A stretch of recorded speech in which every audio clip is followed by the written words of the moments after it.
So like normally they don't show us because the people ask questions. Good evening and welcome to the Johnson County Town Hall featuring Nikki McDonald, Senator J.D. Rose, Donnie Sykes, Cindy Holsworth, Linda Featherston, Ethan Corson, and Brandon Woodard, all state senators or representatives in the great state of Kansas.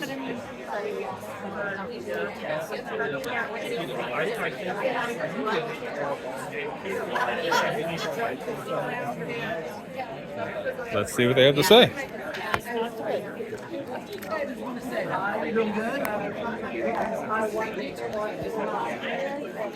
feel like I haven't seen Nikki McDonald in a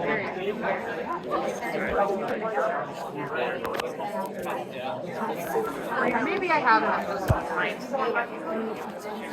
I only go to like a select few events that I can like fit into my schedule.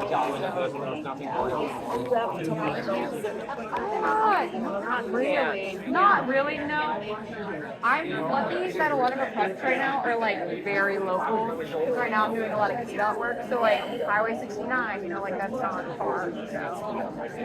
So not yet. There are some people who have it rough and they're doing like this at the airport. So they have to go. That was but I did do it before at one of my other jobs.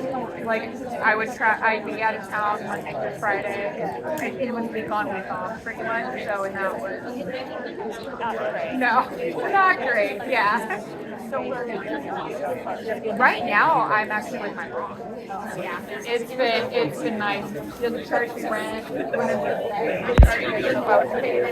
She makes me do so much work for her anyways. Yeah. It is nice to be like for her, you know, instead of like her having to call me like 50 times. I just like so is she getting really far out? She went but I don't even. I have to yeah. She went all the way there. I mean, and he was playing. I think, like, I don't know if she was when she was at, they said that they haven't had a good under like 20 years. Abilene, yes, it was Abilene. And I'm like, yeah, it's on the way. That's what they see why other people would stop. But, you know,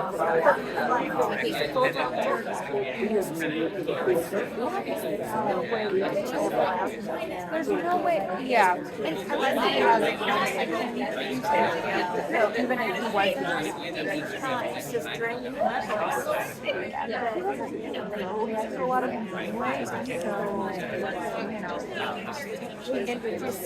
we have someone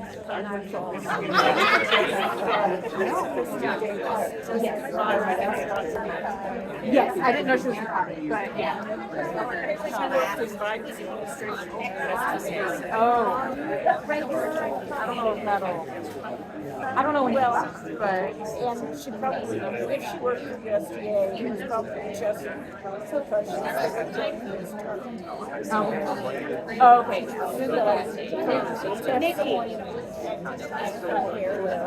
Yeah, I mean that department's kind of like a little.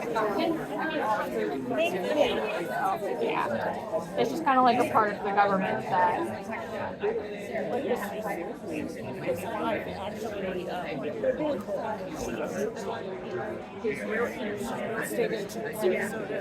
So her listed residence is oh, okay. And his house up here is a fishing cabin on the Indian Road.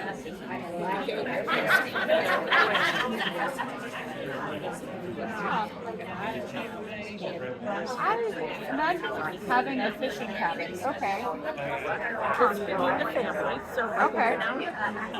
Our house kind of looks like a fishing cabin. Sometimes. All his oh, okay.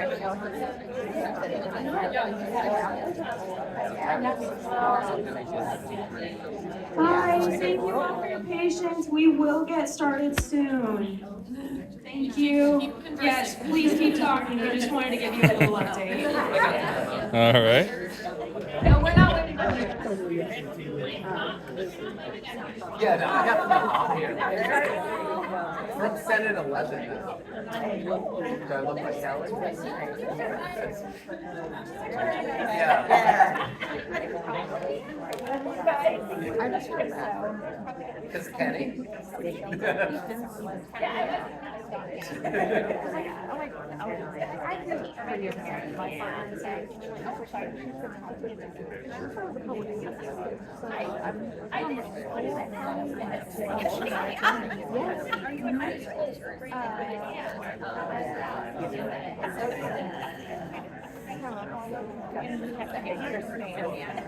Yeah, I know, I didn't realize.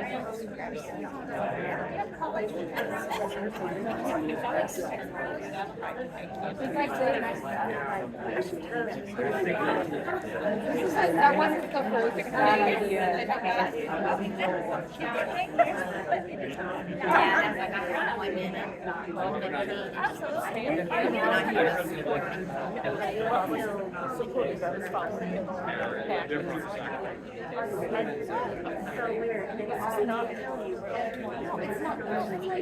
It really should. No. So funny enough. I think this was the auto recording.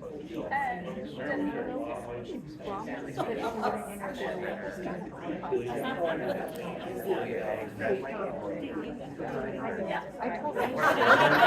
My mom, she's not technically a lot of people. We're trying to learn how to like work on auto record.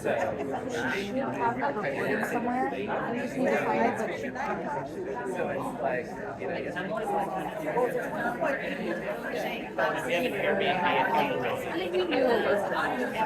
Oh, yeah.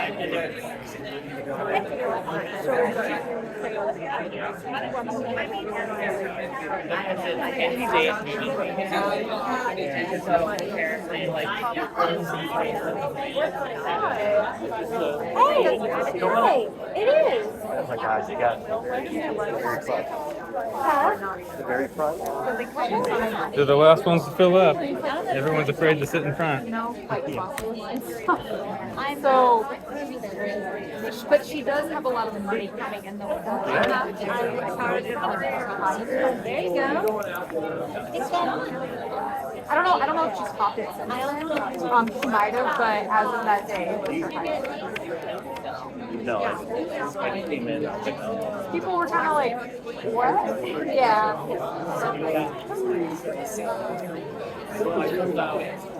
So I just had this. Aww, yeah. The monthly stuff is actually really good because it helps us like predict out in the future. Yeah, that's good. We have had a lot of people who will just like come up and like we have to document all of our right, and so people just come up to me and like give me cash and then walk away, and I'm like, you can't do that. Yeah. I was like, I'm like, I have to use this to buy like a soda or something now. Like I can't legally accept it. So yeah.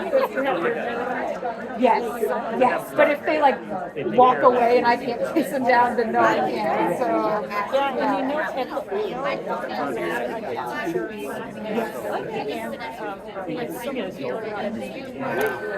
I know.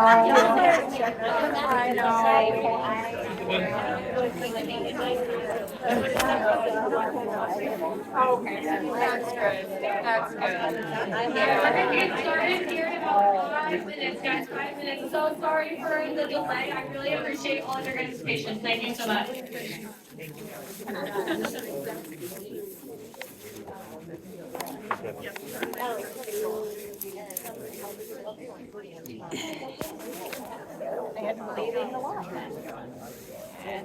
I think Saturday morning. I wonder if it's gonna go late again.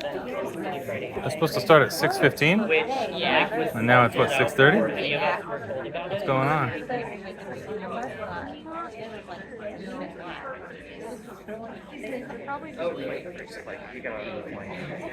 It was supposed to be just 4 people originally, wasn't it? I don't think so. They had. I mean, I only checked the advertisement for it like a few days ago, so they had everyone listed. But maybe it started as 4. Huh. Yeah. It was on my calendar for a while, so maybe that was. Oh, okay. Well, that's why I was literally grown just informed since I was then. going like 2 days ago. So. You got Shepherd hooked, pulled into it. Yeah. Right. So this isn't like the other forms they've had where you have a note card and a pen or a pencil. Why are they using these red and green things? I don't know. I've never.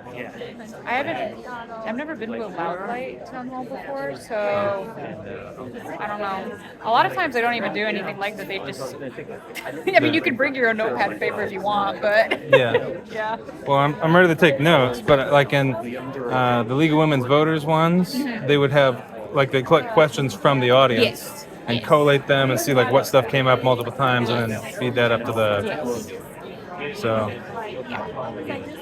A lot of them just don't even do that. You raise your hand and it's whoever gets their hand up first gets to go. So, yeah.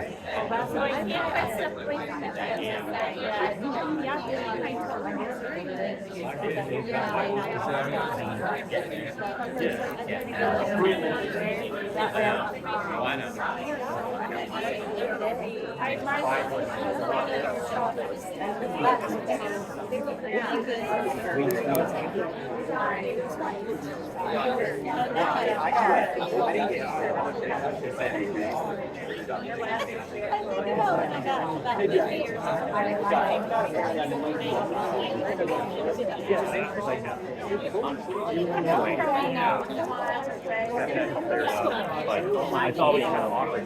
Worse than I now. Yes.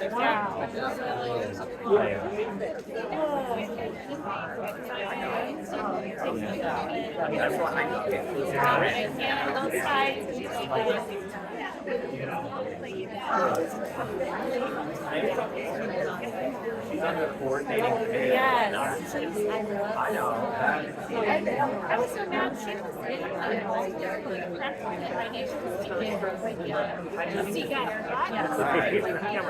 I know. I was excited. I was like, oh, no, right in the tail.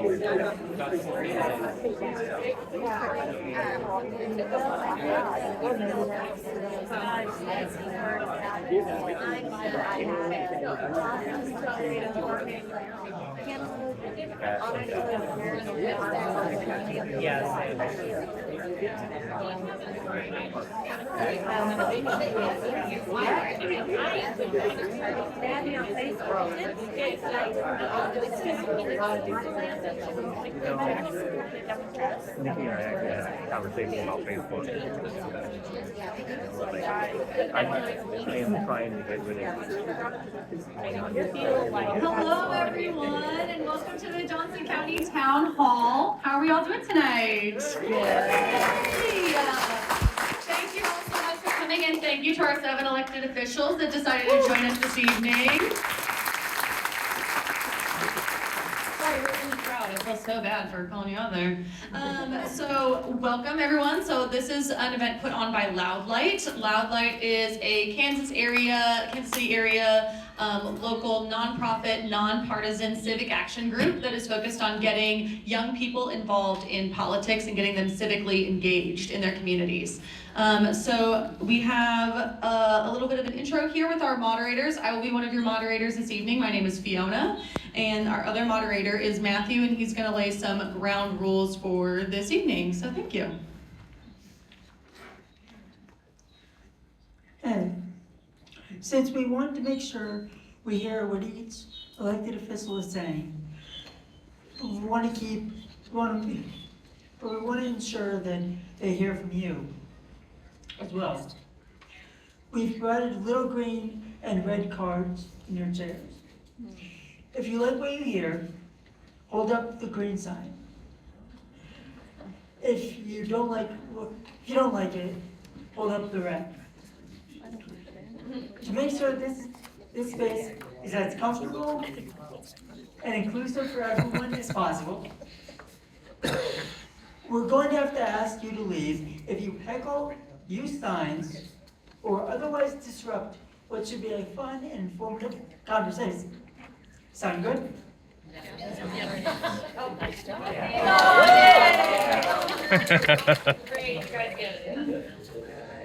All right, so first we're going to ask our elected officials to give a 1-minute introduction of themselves. So I know we have a couple microphones, so please don't hog it. Just talk about who you are, what areas of Kansas you represent, and the 3 biggest issues that you are focusing on taking action this next legislative session. So we'll go ahead and start down here with Representative Woodard. What? All right. I get to go first. I have to eat this microphone. Can you all hear me? Yes. Yes, okay, great. Well, hi everyone, happy to be here. I just got back from my first actual vacation in 2 years, so this is the first day back to work, so I'm very excited to get back to everything we're doing. I am House Democratic Leader and State Representative Brandon Woodard from the 108th District, so I represent parts of Lenexa, Olathe, and Overland Park. I'm in my 7th year in the legislature, just filed for a 5th term to run in 2026. And in the upcoming legislative session, I would say making sure that we're fully funding special education, looking at things that will address cost of living. We've had a very small property tax relief bill this year that didn't do much, so looking at real solutions for next year, and looking at, once again, pushing for expanding Medicaid as well. Boo. Boo. I'm State Senator Ethan Corson. I represent Senate District 7. I've represented Senate District 7 since I got elected in 2020, got re-elected in 2024. That's a big rectangle in northeast Johnson County. So we go from 47th Street out to about 95th Street and then state line to about 6 blocks west of Metcalf. Really focused on 3 big issues that Leader Woodard touched on some of them. Continuing to support public education. As I mentioned to some of you, this is a big week for me. Tomorrow's a big day. Our oldest son is starting his first day kindergarten in the same public school district that I graduated from. So want to continue to support our educators and our public schools and our public school students. We really need to continue to address the cost of living, as Leader Woodard said. That is an issue that I've heard all around the state, urban, rural, suburban. We need to continue to do more to put money in people's pockets. And then third is we need to continue to attract new jobs, new businesses, new investment into Kansas. So when we do provide this world-class public education, we can keep those students in Kansas to have lives in Kansas by providing the jobs and opportunities of the future. Boo. All right, yeah, can you guys go ahead and stand up if you're able to, just that way people in the back can see you. Thank you so much. Hi, I'm Linda Featherston. I represent the 16th District, which is Overland Park, from the mall to the community college and then down to the KU Edwards campus. We're roughly mostly between Highway 69 and Flum. I'm a piano teacher in my real life, so I'm excited to get back to school next week for my kids. And the things I'll be focusing on the legislature this year is serving on the education committee to keep our public dollars in public schools and to keep the nonsense out of school policy, because that's not the purview of the legislature. I will be focusing on keeping kids and adults in Kansas safe through common sense gun laws. And my main focus is going to be further extending availability and access to diagnostic mammograms and other diagnostic breast imaging. Good evening, I'm Senator Cindy Holscher from Senate District 8. Thank you all for being here tonight. I have had 4 elections here in Johnson County. First entered into the legislature after the 2016 election, did 2 terms in the House, crossed over to the Senate in 2020, ran for re-election then in 2024. My area is Overland Park, basically the heart of Overland Park, very robust area all along 435, goes up north to 91st, and then down south to 135th, some areas 119th, just depending on the border. I will tell you, healthcare has been part of my whole time frame in the legislature. We passed Medicaid expansion several years ago. Brownback vetoed it. We haven't been given a chance to vote on it again since then, but we will keep pushing. The whole reason I entered the legislature was because of our public schools. Proud to say I have 3 graduates of our public schools that I am so thankful to the teachers, the administrators, and everybody, like I said, who has been a part of their education. And as part of that, when I think about what it means to our communities, it's not just our schools, it's our economy that's built upon that foundation. So I take it very, very seriously. If you haven't watched it yet, there's a video on my website featuring my daughter, Sarah, and what really got me into, like I said, fighting for our public schools. I am happy to report, while last year there may not have been a ton of victories, there was a faction of us working across the state with advocates, and we stopped every single voucher bill. They'll come back again, and we'll have to work on some more, but we'll be doing it. And the biggest thing too, affordability issues, affordable healthcare, childcare, and housing. Those are big on my list. So thank you all for being here. Good evening and welcome to the Senate 21. This is the heart of my district. I represent Lenexa, Shawnee, Miriam, and Overland Park. And I am in my third term in the Senate, my second term as Senate Democratic leader. And I too ran for office in 2016 because of our public schools. I joined a coalition of advocates who walked from Merriam, Kansas to Topeka to raise awareness, and I have never stopped fighting for public dollars going to our public schools. So I think I echo a lot of my colleagues of the things that I've talked to. I was just at a conference looking at education policy from birth to post-secondary, and how do we make sure that we have the workforce available. We have declining birth rates, but we also have a lot of people who are kind of in that transitioning time. We're looking for that next career. So how do we upscale to make sure that they have the credentials that they need moving forward? So affordability, education, healthcare, those are all things, but I look forward to meeting with you tonight and answering your questions. My name is... Yeah. My name is TJ Rose. I'm a senator in District 35. That's to the south of Senator Holscher, from 119th Street approximately down to 215th, and Lackman over to Antioch. I just finished my first session, and it went well. 3 issues that I'm really passionate about are literacy and housing. I would like to see Americans in Kansas be able to attain home ownership like it's attainable. And then the last thing I'm looking into is how can we increase the number of good jobs, good paying jobs in the state of Kansas. So literacy, housing, and jobs. And I'm a father of 6 kids. I grew up around here, graduated from Shawnee Mission Northwest High School, and looking forward to visiting with you guys tonight. Hi, my name is Nikki McDonald, and I'm a House Representative in Southern Olathe and Overland Park area. Actually, TJ's my senator, so I want to thank you for coming tonight. I appreciate that. And thank you, Love Light, for hosting tonight. I'm a former teacher. My husband and I moved here 22 years ago and have lived in the same house and raised our kids. We have 2 sons who are teenagers in the Olathe public schools.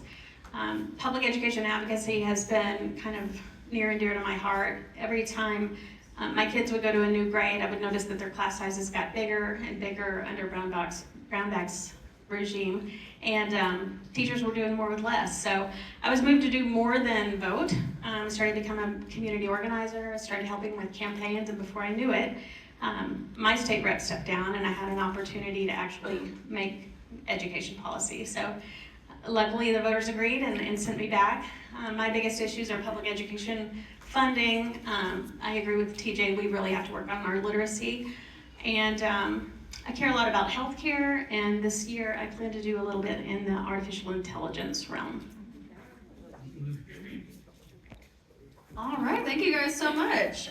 So now we're gonna ask a couple of yes or no questions, because we do know and love politicians who love to beat around the bush.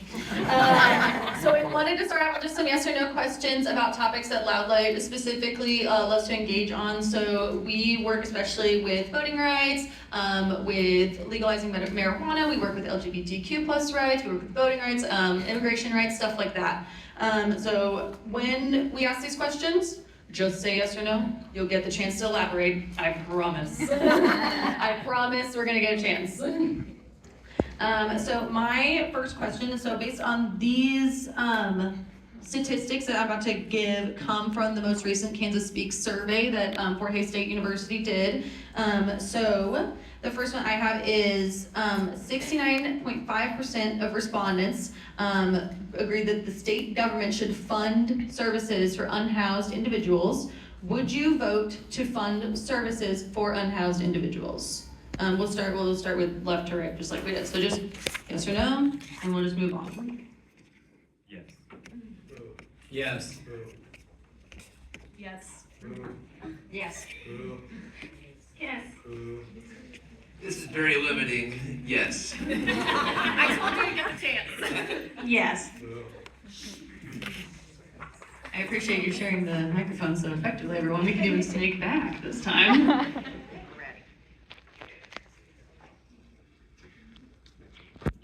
So mine is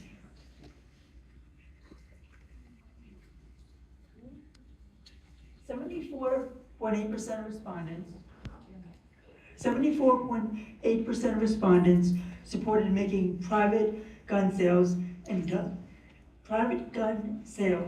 sales at gun shows, just gun shows, and private gun sales subject to background checks. 74.8%. So my question is, would you support a bill, yes or no, that requires background checks for purchasing guns at gun shows? Yes. Yes. Yes. Yes. Absolutely.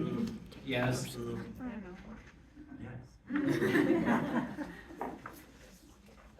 All right, so we're gonna move on from the yes or no questions because I know that we started a little late. I appreciate everyone's patience once again. So this time we're gonna get some open-ended questions. We just wanted to give you a little teaser there. So these are questions that you're gonna get about 3 minutes to elaborate on, and I know that many of you are probably former debate kids, so hopefully you understand the system of, we're gonna give you a 1-minute warning, we're gonna give you a 30-second warning, and then we're gonna be like, please stop talking. Please stop talking so that the next person can talk. All right, so the first question is, especially in Kansas recently, there have been some concerns around immigration enforcement. How do you work to ensure that everyone, no matter their immigration status, has access to their equal rights and due process? So we'll start left to right once again. You'll get about 3 minutes. So think carefully about what you want to say. I'm gonna move seats so I don't have to go first. Make sure you stand up. Said I'm gonna move seats so I don't have to go first every time. I think, you know, we've been watching what's been happening, and I think what we have to do is make sure that we're doing things like protecting the fact that these immigrant populations and folks in our state are Kansans. They are your kids, you know, friends at school. They're the folks working in our community. They're part of our workforce. They're part of our community. So the fact that ICE is going around and kidnapping children and putting them in chains is ridiculous. And so I think we've got to make sure at the state level, we're very limited as to what we can do, but doing things like protecting in-state tuition for undocumented Kansans. They're already going through our public schools. They want to go with their friends onto universities. And so being on the spot, I don't have a ton of other ideas right away, but I know that this panel will have a really great discussion. Boo. I would say as an attorney, I'm really focused on making sure that we are always respecting due process and the legal and constitutional rights of every person in Kansas. We need to make sure that every person has legal process, every person has a full ability to present before a neutral tribunal, whatever the issues are, and we need to make sure that they're heard and that they have that opportunity. The other thing we need to make sure of is that we're not causing undue disruptions to critical industries in Kansas.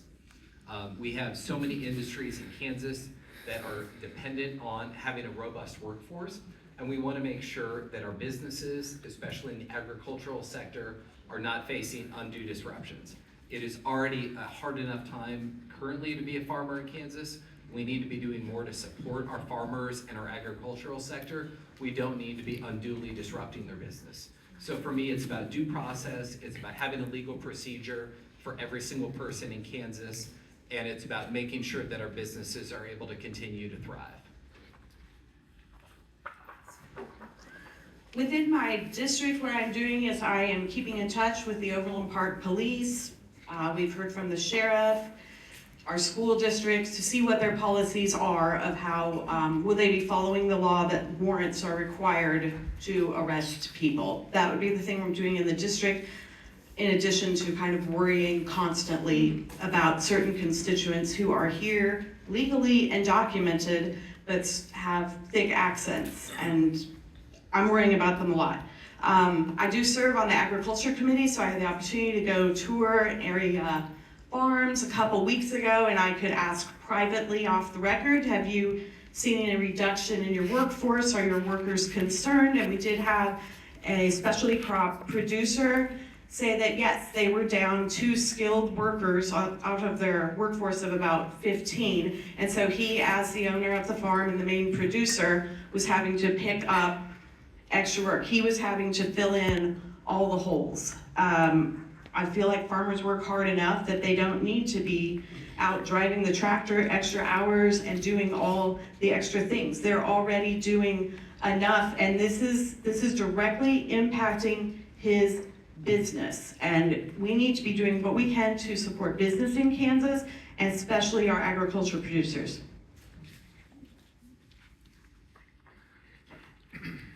There's so many things in regard to this issue that go through my mind, but there's a couple of things that I think are very important to consider.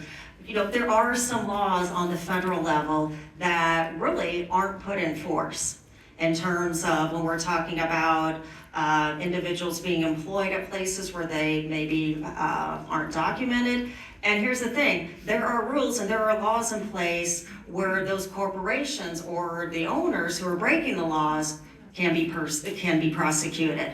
But those don't seem to get acted on. And instead what we see are actions taken toward the actual people. And that's a concern because ultimately due process should never be denied to any of our people. No one ever. I will tell you, I've been working with the Latino Network over the past probably 18 months or so, watching these bills coming in to make sure that we are prepared for them and pushing back against some of the very negative ones. On the flip side, I also introduced a bill this last session, which will still be alive going forward next year, that prohibits ICE raids in hospitals, in schools, schools, what am I missing? Churches, thank you, yes. Unfortunately, that bill didn't get a hearing, but I am hopeful with the change, with the new leadership in terms of the Pope, that maybe things will start going in a little different direction. Because I will tell you, the people were in favor of that legislation. So we need to keep working on that and forwarding, trying to move that bill forward. I've done over 50 town halls in the past 3 months across the state, and I will tell you, this is coming up. People are worried about the economic impact, but beyond that, Kansans are worried about the humanity impact, and they are tired of seeing this happen. So we will keep pushing on this topic. I want to first say that Kansas is better because of our diversity, and I think we are better because of learning from others and just that community sense that it does. So I go to a church that has a Brazilian service, South African service, and it is a delight to worship with all of those groups together. So recently, this last week, one of our city council members was questioned whether she was here legally. That was abhorrent, and I was thankful that my faith leader was there talking about the importance of diversity. Our Kansas economy would fail without immigrants and people who come here. And as much as I appreciate what they do, we have to, we have to get a new microphone. So we have to make sure, this one isn't working. Teacher voice. We have to make getting a due process. That is important. I have worked with so many people who are here legally. They want to be active members of society, so we need to make sure. I've been able to help people that English is not their first language to get their driver's license. It was in the same time, I don't know, everyone in here, when my children were trying to get their driver's license and how the questions are worded.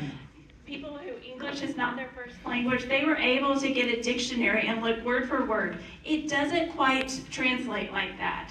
I was able to get an interpreter. So this is someone who is here legally. They wanted to be an active member of society. They are paying tax dollars. So we need to do everything that we can to make sure that they have all of the legal need that they have. I have many immigration attorneys on speed dial that I give out to people all the time. So.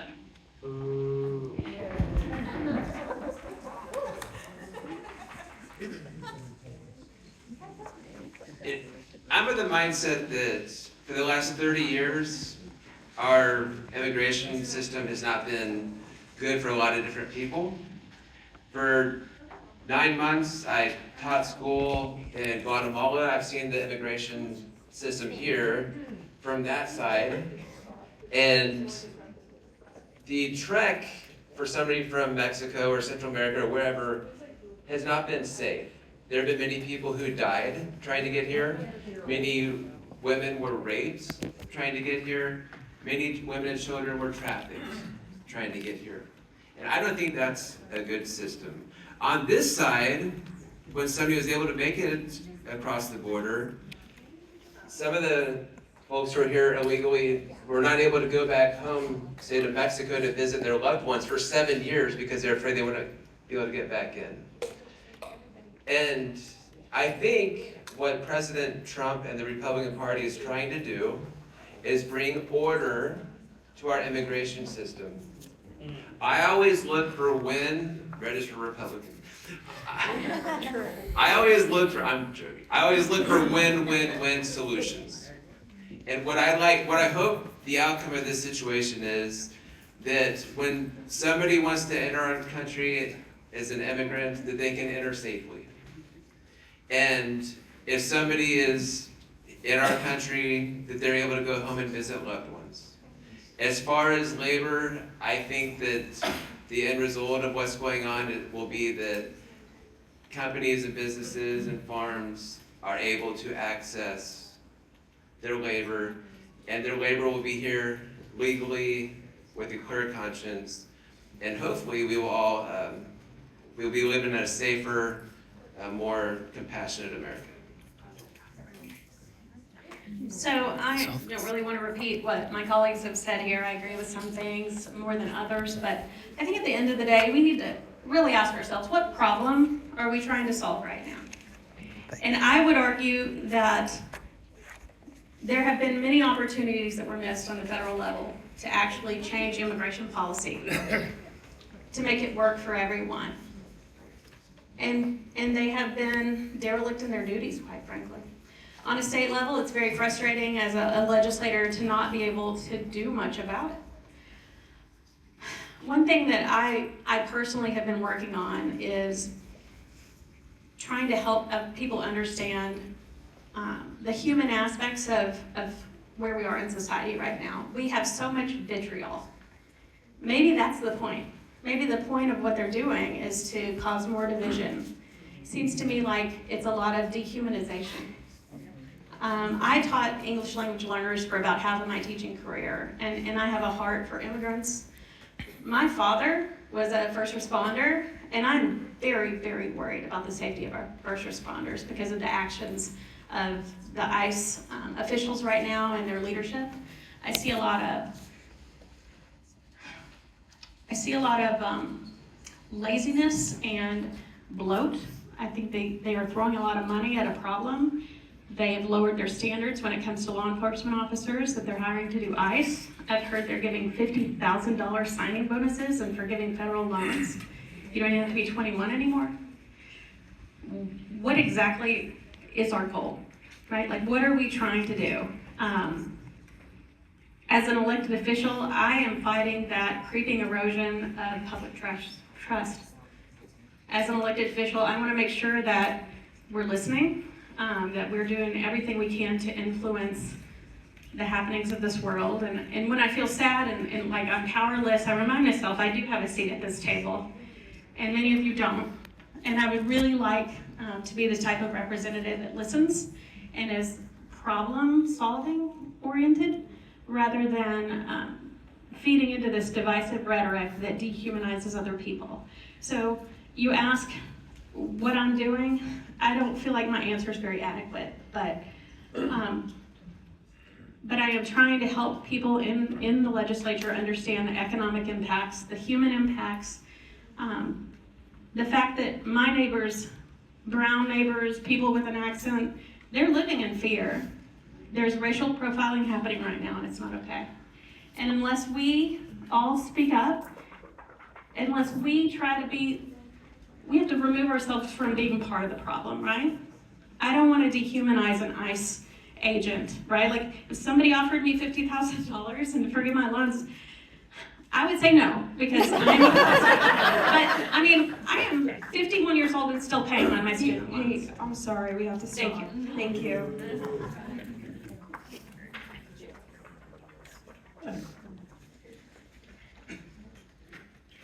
Thank you all. Thank you all so much for your responses. We're going to open up the remainder of the time we have to audience questions, so the audience can ask about the issues they care about. Because we have so many engaged folks here, and we want to get to as many questions as possible, we ask that each person limit themselves to 1 minute or less when asking a question, and that they attempt to only cover topics that have not yet been addressed. We know that you want to speak with your lawmakers and tell them how their votes are impacting you and your families. So we will help you set up a meeting with them after this town hall. But in the meantime, we ask that you limit commentary during the Q&A so as many folks can ask their questions as possible. Do we all agree to this? Thank you. So some of the potential topics we can talk about are things like voting rights, I guess I can stand, things like taxes, LGBTQ plus rights, we can talk about healthcare rights, and any upcoming ballot measures that you want to discuss with your lawmakers. Another volunteer will be around, so if you have a question, please raise your green card, and we'll get a question to you. I do not know where you sat with the individual that gave me this lovely handwritten question. Where are you at? Because I would love for you to ask it. And you got to me first. Yes. Hello. You want me to ask it? Oh, I'll ask it. Yeah, no problem at all. Of course I can. You have beautiful handwriting. Well, thank you. Okay. This delightful person's question to you all is, taking a stand on one issue is only one part of good government. Vision, planning, and execution are vital for any political stand to come to fruition. So what skill sets and traits do you perceive are required of a successful politician holding executive office? Got it? You want me to read it again? Everything? All right, did it. I think it's really important that we listen. As a Democratic member of the Kansas House of Representatives, I'm in the super minority. So it's really, really important for me to focus on areas that I can find agreement with my Republican colleagues. I'm sad to tell you, if I draft a bill and propose it, unless I have a Republican co-sponsor, it's not going anywhere. And even if I do have a Republican co-sponsor, because my name's on it, it might not go anywhere. So you have to have a little bit of humility and sometimes, quite frankly, have a Republican colleague help you draft a bill and not have your name on it so that it has a chance to go somewhere. But that's okay. We are going there to get work done, and that's my priority, trying to find consensus, just trying to solve some problems for Kansans. I think a really important trait in holding elected office is wisdom. I think that wisdom is a very important trait. I pray for that all the time for myself. And I think that all of us and everybody in the legislature brings something different to the table. So there isn't really one thing that everybody brings. It's a team of individuals working together. Everybody brings something to the table. I like to think what I bring to the table is innovative ideas. I try to look at the needs of Kansans and come up with solutions. So at the beginning I said I'm looking at literacy, at jobs, at housing. I'm trying to recognize those as issues and trying to come up with solutions that benefit everybody, every Kansan. I think you have to listen to people. I also think you have to continue to learn. And you may think you have a great idea, but you need to talk to the people who are at the table, who are dealing with that issue on the day-to-day basis, because they may see something different from you. So it's kind of that open dialogue. I also think continuing education and trying to, I have my perspective and the lens in which I have lived life and seen things, and I know that's very sheltered. So I have to get everyone else's perspective and then trying to build on that. You know, there's a couple of things that go through my mind in terms of, you know, what's important, what are the important qualities to be successful in this work. You know, first and foremost, collaboration comes to my mind. My first session back in 2017, I was a co-founder of the Women's Bipartisan Caucus. We got people to sit down, hammer out a plan, and that is how we ended the Brownback experiment. Getting women first to work together, then expanding the group, expanding a little bit more and adding more people on.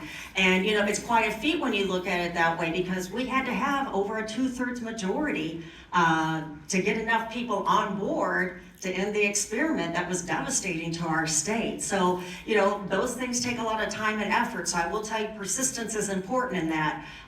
Additionally, one of the bills I've worked on to get to the finish line, I worked on it for 4 years. You know, it takes a lot to get bills to pass in this legislature, whether you're Republican or Democrat.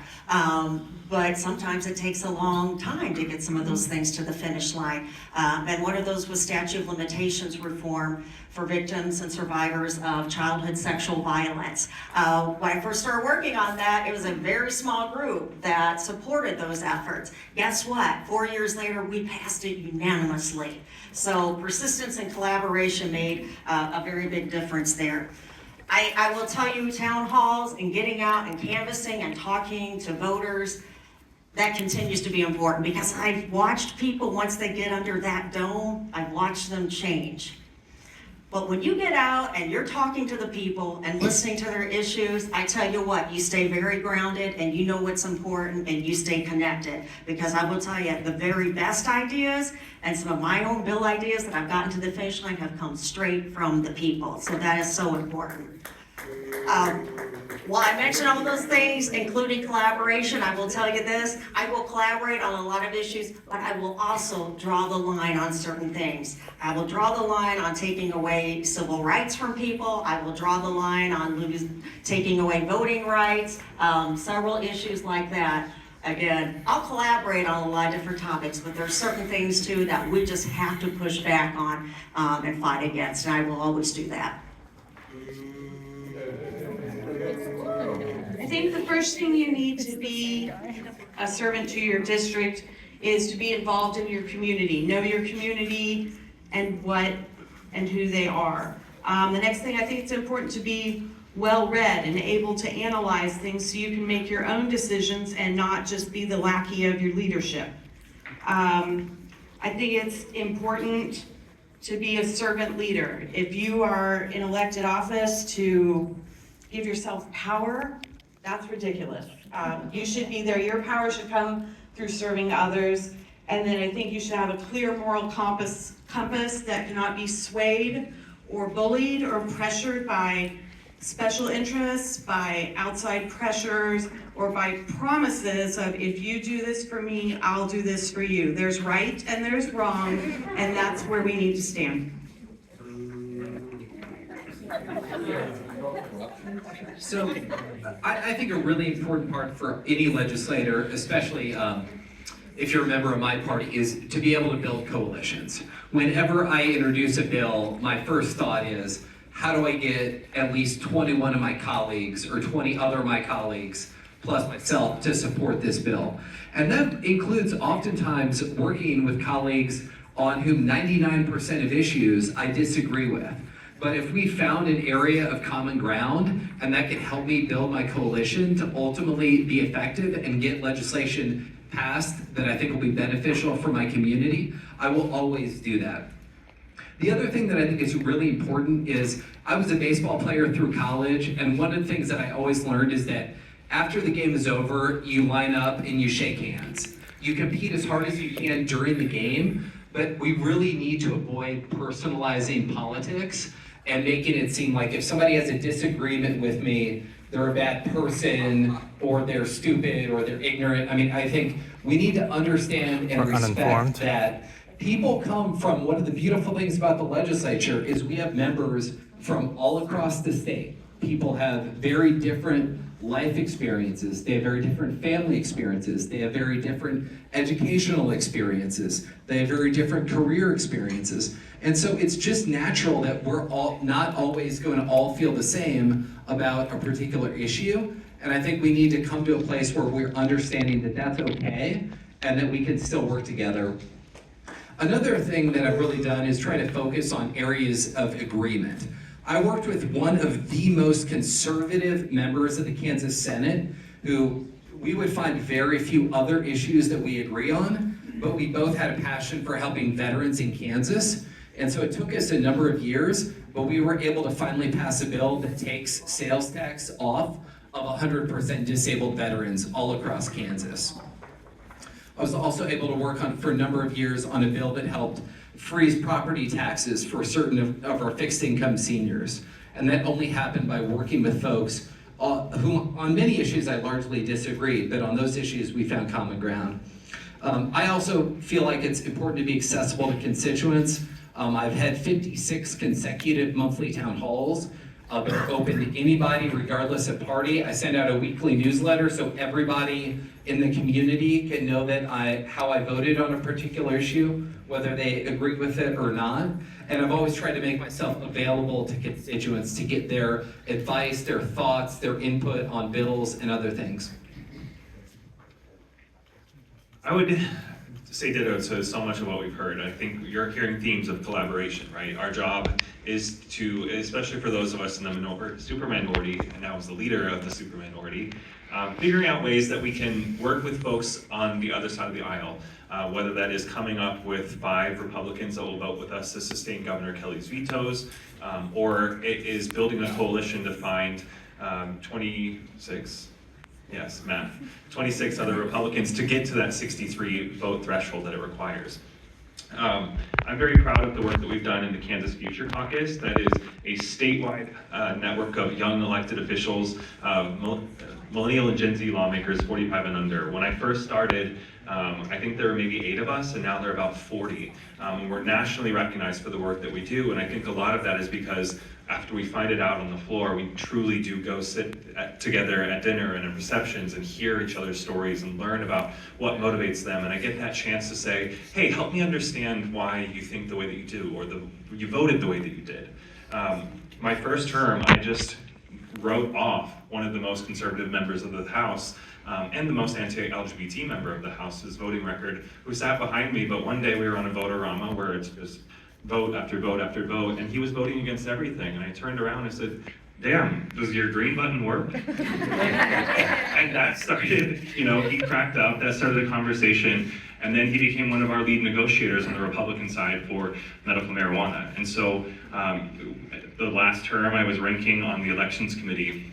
I disagree with the chair of elections on very, very many things, but we were able to work together to stop some of the more extreme bills coming from the Senate, including banning ballot drop boxes. The House obviously took a position of protecting those. And actually we had one of the most significant overhaul bills, I think with 90-something different provisions, that the chair actually asked me to carry on the House floor. He said, if I do it, it's going to be politicized. And so he asked me to carry that bill, which I was really honored to do. I spent a whole week studying every single provision, working with the Secretary of State's office, not a single person asked a question after I think I told them, but being able to be trusted to be that voice to explain something that was so significant, I think is really powerful, but that's the work that we have to do. It'd be very easy to show up, vote no, give a paycheck and go home, but Kansans elected us to each of our districts to work with one another. And I think at the end of the day, people just want us to, the news covers the 10 to 15% of the time that we disagree. I don't think we talk enough about the 85% of the time that we're working together and passing bills nearly unanimously. Simply delightful to hear from all of you. Thank you. And I realized, perhaps an error that I should have been more specific about asking questions to specific legislators so we can get through as many questions as possible. Does that sound good with everyone? All right. Hi. I know most of you, just full disclosure. And my first event in politics was in that room right there 7 years ago. It was called Women in Politics, and one of you was a Republican at the time, and then switched to Democrat. And now she's my state senator, right? I asked a question at that event that was, what are you doing to help LGBTQ people in this state? And this state has gone backwards on those issues. In 7 years, I have been doing this stuff, like trying to speak out for my own rights in this state. And it feels like an attack. It makes me uncomfortable. For Christ's sakes, I sit on the Diversity, Equity, and Inclusion Coalition for this county, and I don't know how I can feel safe in this county. I still feel uncomfortable going into public spaces because of legislation that is specifically targeted towards my community.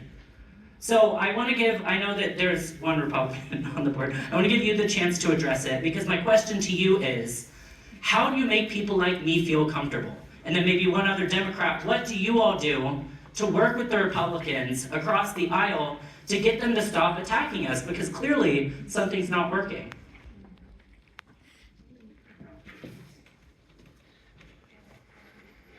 The United States of America is founded upon the concept that citizens will be capable of self-government and that we will be respectful and loving of one another.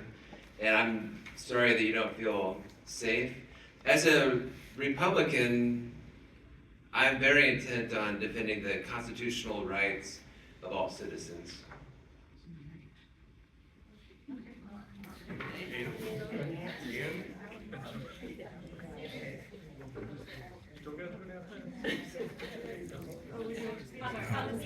I'll just speak very quickly. I serve on the Health and Human Services Committee, and in 2023, we were able to stop some pretty harmful legislation aimed at LGBTQ children, transgender children receiving transgender care. But I was very, very disturbed that we were not only able to not stop it this year, but it weaponizes the law against medical providers and teachers for working within their scope of practice. Teachers just using proper pronouns even. And so I am really concerned. I share your concern. I think from a parental standpoint, my business with my child and my pediatrician is private, and I will die on that hill. So I apologize that we were not able to stop it this year, and my hope is that sanity will prevail. People will start letting the experts in the room make the decisions, which would be medical professionals, not politicians. Delightful questions now. Okay, I'm gonna grab someone over here back here. Did you have a question? Yeah, I got you.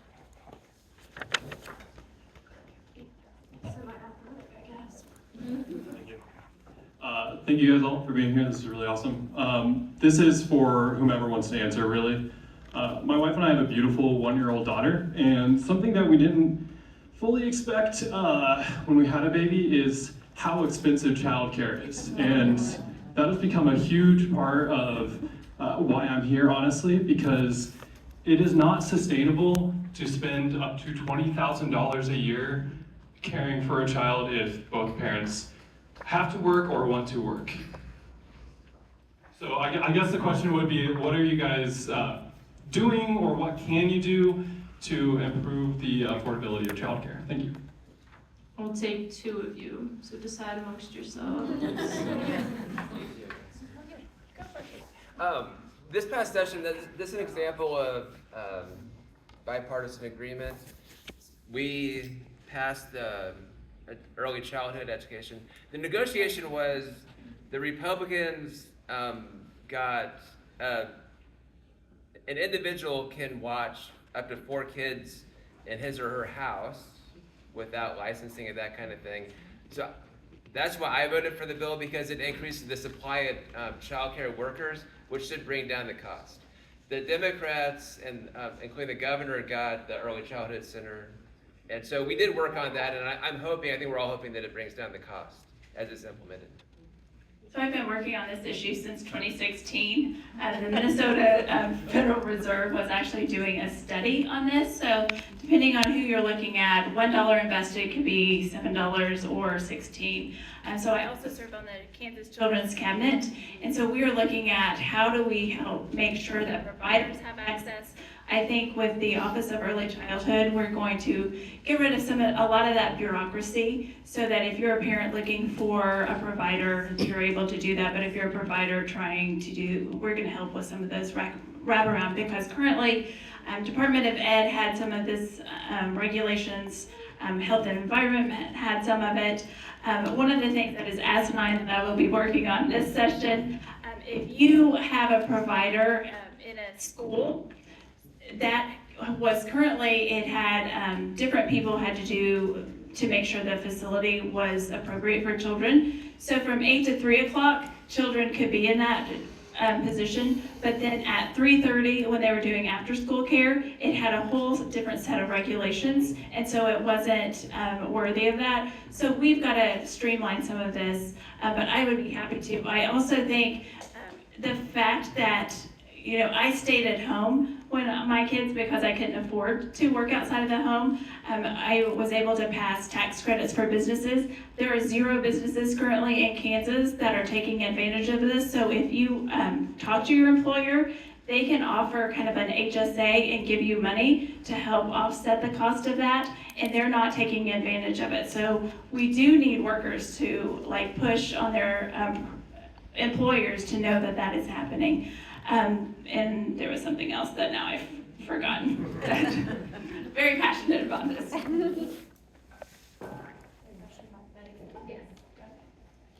Hi, my question's for Cindy and Ethan, since I'm gonna pick 2. I'm Mal Sabin. I represent the Kansas chapter of Little Lobbyists. We advocate for our disabled and medically complex kids. Thank you. And more importantly, I am mother to this little grumpy face over here, Logan. He has 5P- syndrome. He spent 125 days in the NICU. Our NICU bill was $1.2 million. Kansas Medicaid saved my life. It saved his life, medically, my life, because we didn't have to go bankrupt. I didn't have to choose between keeping my lights on and keeping my son safe and helping him thrive with therapies.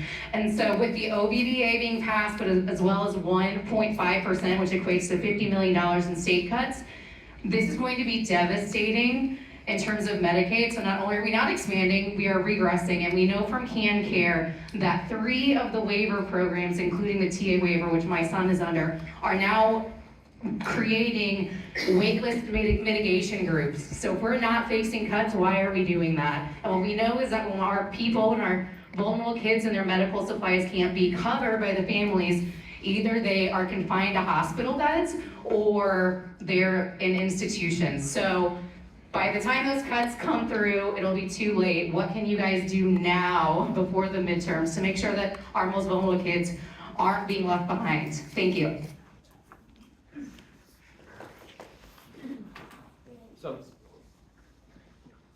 So thank you so much for that question.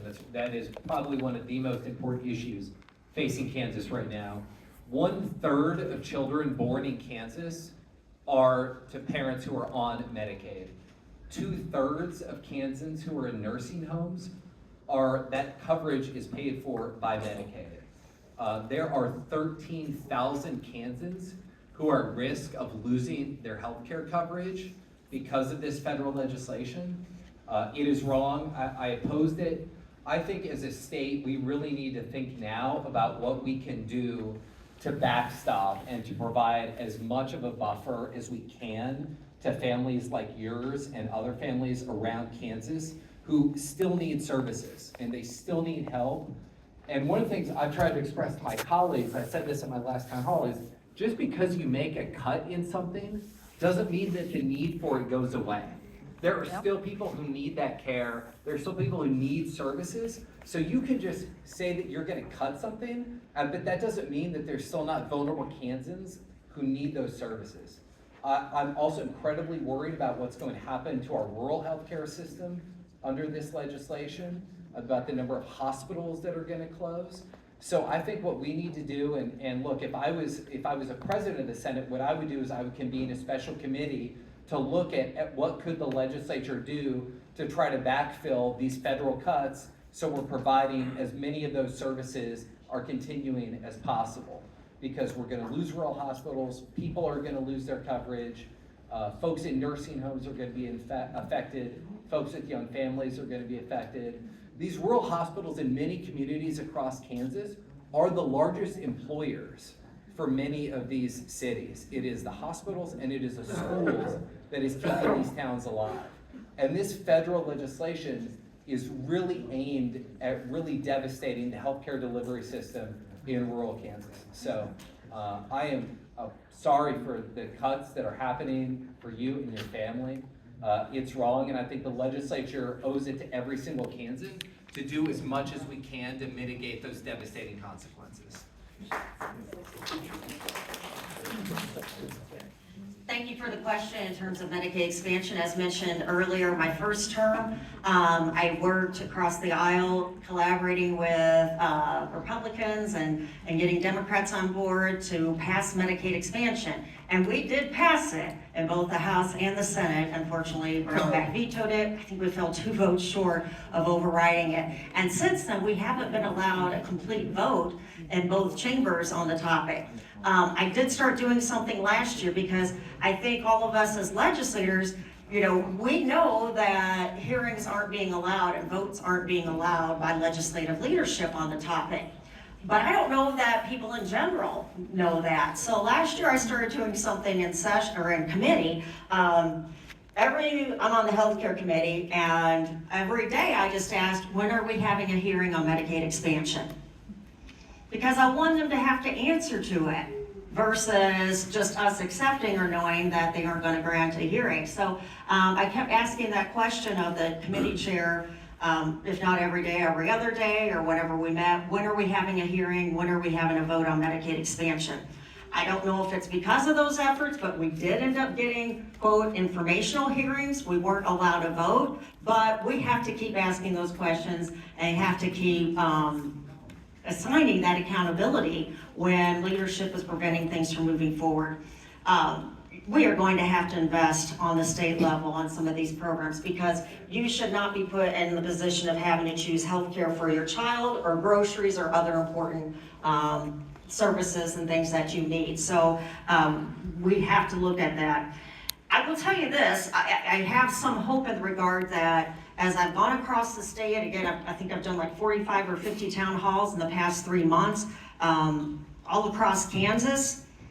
As I'm talking to people in many of these areas, you know, they are coming to the realization there are 26 hospitals that are on the brink of closure. And they understand what that means to them, not only lack of access and that they'll have to drive 3 or 4 hours to get care, but again, loss of jobs to their communities. I am empowering them and encouraging them to contact their legislators and contact their elected officials on the federal level because that pressure for people in those different areas, in those different markets, does make a difference. And it can't just be, you know, us who are advocating for those things. We have to have people across the state doing that. I'm gonna keep showing up, I'm gonna keep pushing for expansion and everything else that, you know, we should be offering to our most vulnerable people in this state. So thank you for the question.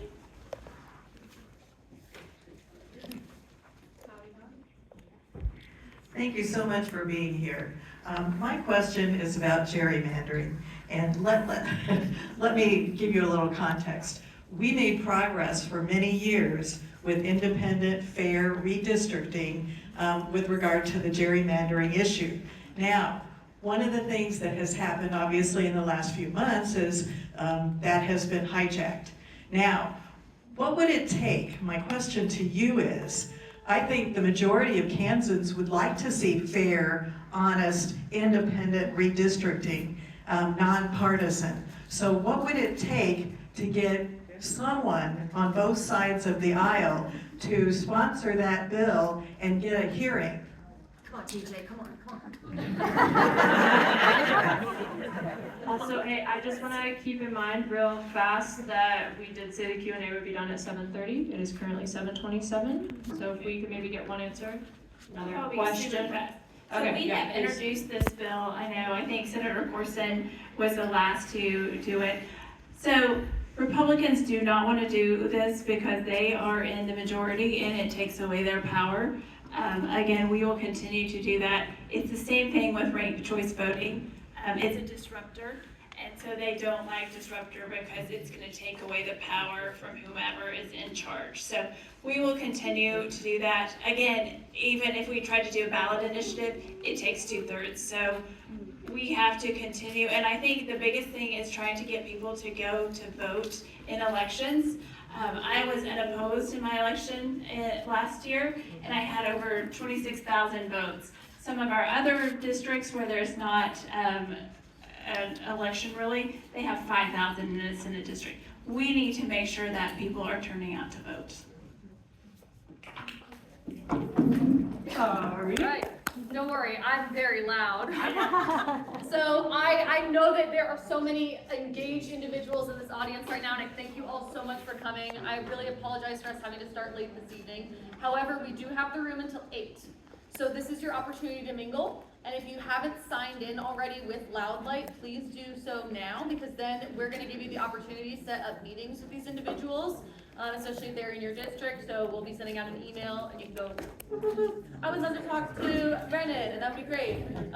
So make sure you're looking out for those. However, we do still have the room for 30 minutes. So please feel free to mingle, ask questions, all that kind of stuff. Thank you guys so much. Thank you to your elected officials.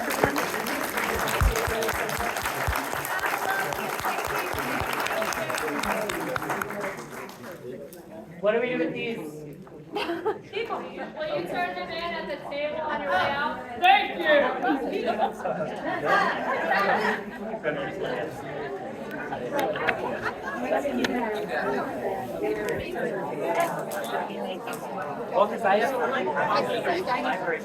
Nikki, you mentioned that being part of the super minority makes it hard to get stuff done in Topeka, right? Do you think it hurts Johnson Countyans that we're only electing blue people to a red state legislature? Well, not only. Yeah, only is extreme, but by the majority, most of who we send there are blue, right? By maybe one member. Oh, really? Actually, the Johnson County delegation is chaired now by a Republican because they have the majority. Okay. When you combine the House and Senate, so there's You're not kind the of first, a flaw in your logic there. You're not the first person to have said what you said, that it's hard to get traction across the aisle. So, all right. Well, that was my question for you. Thank you. Thanks for being here tonight. You're welcome. Excuse me, I'm sorry. Where'd Cindy go? She's still here somewhere because her stuff is. You have the bright red shirt. Okay. Thank you. We just don't have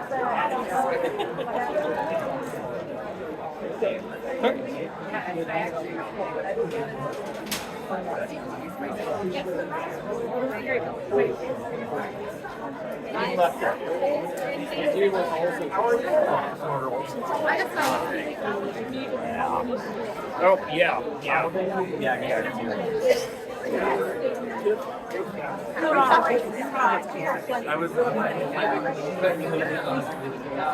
Cindy, I had a question for you. I need to get a card for a guy. Okay. Hold on just a second. I think there's a lot of people that really talk. You know what I mean? Good to see you. Good to see you.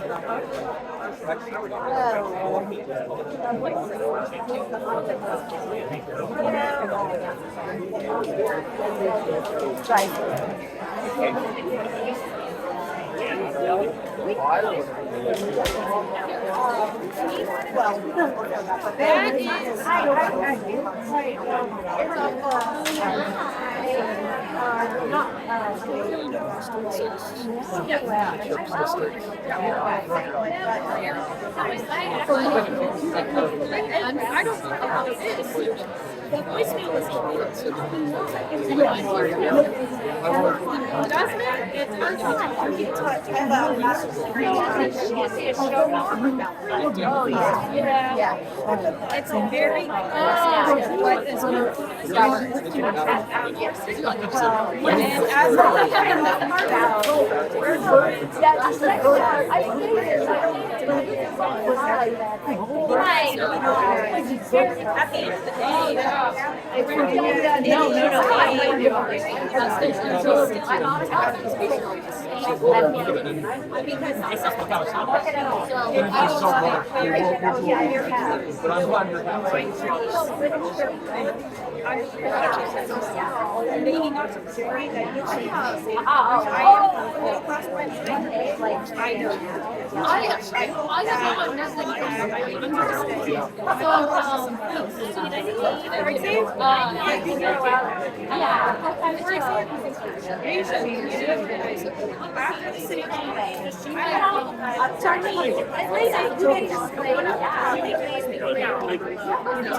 right?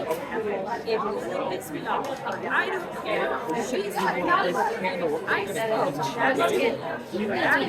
Pardon me. I had a question for you about red flag laws. Okay. Donald Trump has been on the record before as supporting taking the guns first and asking questions later. But you were talking about due process up there. I think you were the one who brought that up. Do you support due process before we disarm American citizens? Like a fair trial? Well, here's the or do you thing. side with Trump and take him away first? No, I don't believe in that. But here's the thing with the red flag laws, the ones that we have brought forward here in Kansas, I mean, like, it's not like questionable. It's like people have made strong threats. Yeah. It's not a matter of, oh, there might be an issue. It's very much they have made threats they have said they're going to do. And it doesn't mean taking them away permanently. It might just be like a calming down, a cooling down period. So does the recipient of that red flag get the opportunity to see evidence that presented against them and have a trial in court before that Oh, I law believe going? so. Like I Okay. said, the ones we've brought forward, because it isn't one of those things that's just like, oh, there might be an issue. Like I said, you know, the ones that I have seen, the bills that I've looked at, very much there has to be concrete evidence, threats, you know, that people very much saying or putting in writing they are going to take action. And so, like I said, that's those are the ones I've been supporting. Okay. Well, thank you for supporting due process. That is very Well, good. of course. I mean, that's kind of a basic for us, I would hope. Well, thank you. Yeah. Nice. And please understand, I'm from a rural area. I mean, you know, we had guns, you know, all over the place because we didn't have, we didn't have police force available to us. We didn't have, you know, fire. And so. Even in the urban area, when something happens, you're your own first responder. You know, I mean, like the cops are going to be 5 minutes away, 2 minutes away if you're lucky. You know, so when something happens at night in the parking lot or something, you know, I mean, we have to be able to defend ourselves. Yeah, so no, I am certainly not, like I said, partly because of my background, one of these, the guy take them all away. I would never, ever. I'm glad you did that. I do appreciate it and think there, I often wonder if there's something more local control, because it's different in a rural area. Yeah, that terrifies me because I've done road trips before where you're driving through deserts in the middle of nowhere. I don't feel comfortable driving that distance unarmed. You know, if you have to walk for hours without even cell phone signal, you have to be able to defend yourself, maybe even against wild animals, who knows? Where's I going with that? And what I'm trying to say is, you know, I'm not one of these that always believes a one size fits all Kansas. I mean, we have some very different areas. Ethan spoke once, Ethan Corson, to say that he wanted to disarm people 21 and younger, or 20 and younger, something like that. He wanted to adjust the age that you could be armed. That wouldn't work on the farm. Yeah, it wouldn't work on the farm. I think it wouldn't work with the Constitution. I mean, if we allow people to be adults and to vote, to be drafted for war. Bothering this nicely. Bothering this nicely. We're having a great conversation. Nice. Howdy. I appreciate the question. Thank you, Cindy. You bet. Have a good way. Nice to see you, Billy. Same here. Oh, yeah.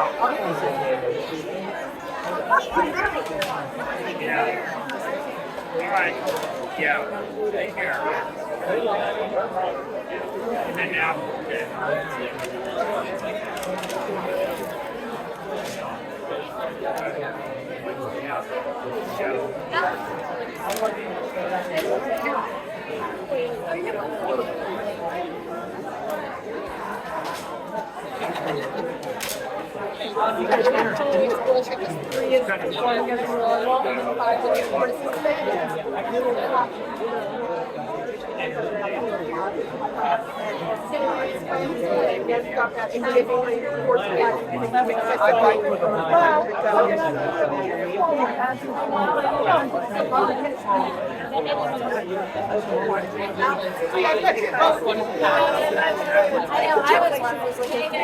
We got a cola of one today.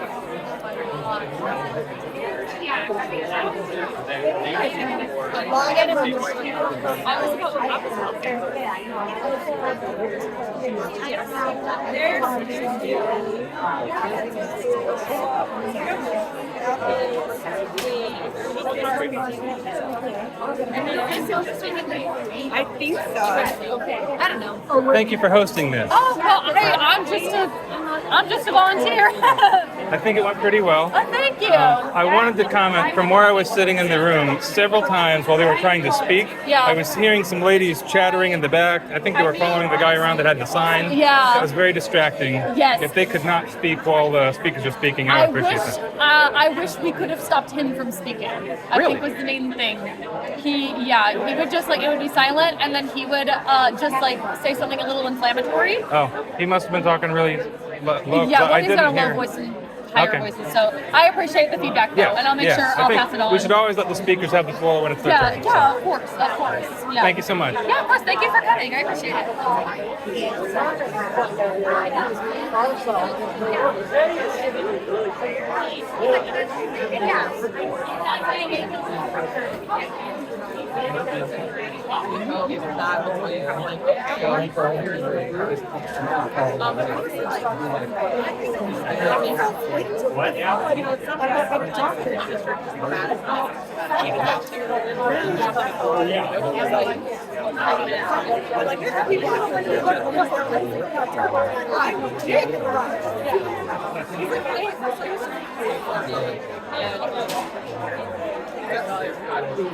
Yeah.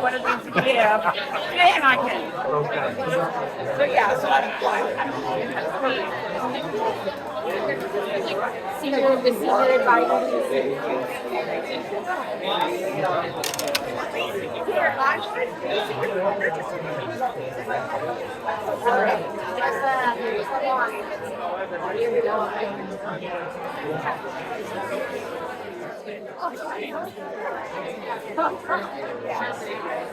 and I mean, there was so many.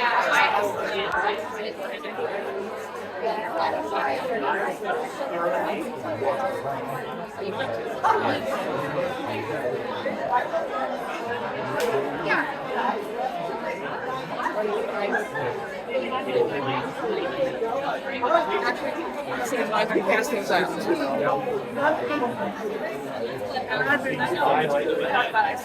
I know that since I work with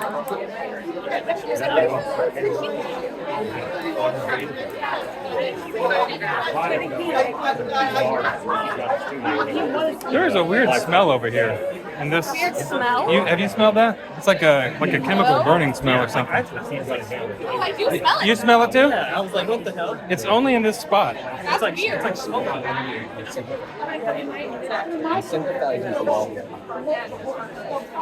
Yeah, not over here. Bizarre.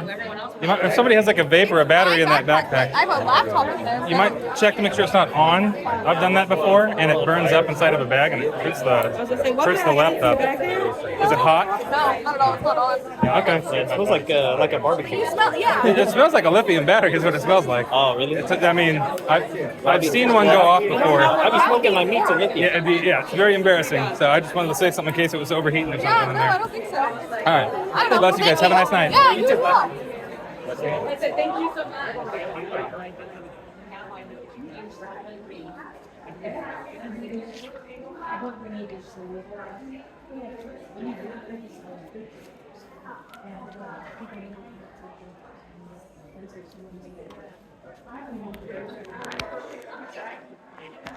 Well, that was the state town hall. A lot of questions. Fewer answers than questions, but not too small of a number of answers. Anyways, I'm glad they hold these. That's nice. Have a nice night.